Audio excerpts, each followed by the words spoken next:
why the fall of 2025 is going to be the best real estate buying opportunity since 2019. That's what I hope to answer for you here in this edition of the Running Real Estate Podcast. Welcome back to the Running Real Estate Podcast. I'm Ryan Haley. I'm your host. And that's right. I believe that the fall of 2025 could possibly give us the absolute best buying opportunity that we have seen in the real estate market since 2019. And here are the reasons why. Number one, inventory. Our inventory locally here in Worcester County and Sussex County is upwards of 30 to 35% over what we saw last year at this time.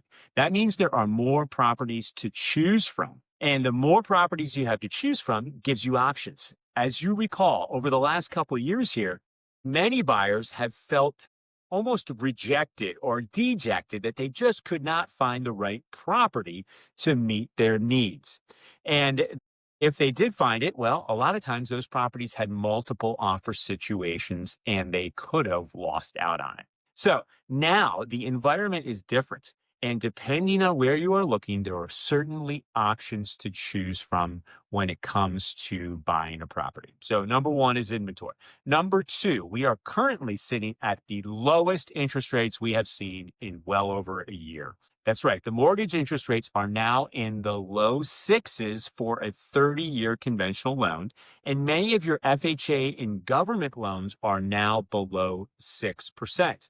So that means that affordability is definitely improving. Just a couple years ago, in the fall of 2023, we saw interest rates up over 8%. Many people forget that. Many people want to talk about 2.5% or 3%, which was like for a sliver in time that we saw those rates.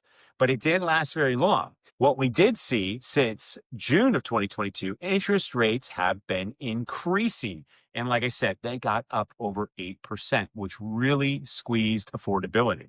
But now we have seen them consistently be declining. We have a Fed rate decision coming up this week, and many believe that we will see the Fed lower rates, which indirectly help our mortgage rates. So lower rates equals better affordability.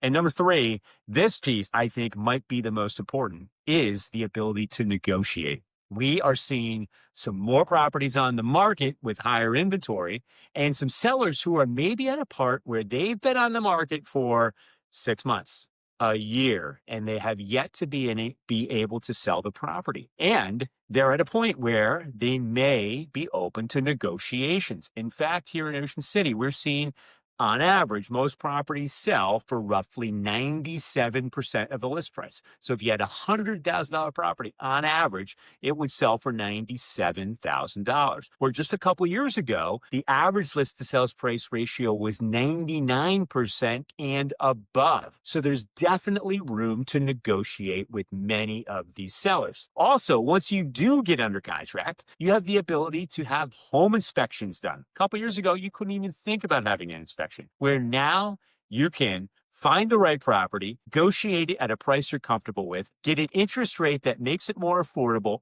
and then if there are problems with the property or defects that have been found, negotiate to get those repairs fixed and or a credit to address those repairs. All of those elements combined are leaning towards the side of a buyer to be able to win in a marketplace for the first time in many years. In fact, we have not seen this opportunity since going back pre-COVID, where in 2019, that market was already starting to increase on the side of the seller. I believe all of these elements combined are making this opportunity be the best buying opportunity of real estate since 2019. If you like this information, please share it with a friend. I'd be happy to elaborate on any specific areas that you've been watching over the course of the last couple of years and help you find the right lender that can get you the best interest rate. So please share with a friend. Till next time, thank you for tuning in to this edition of the Running Real Estate Podcast.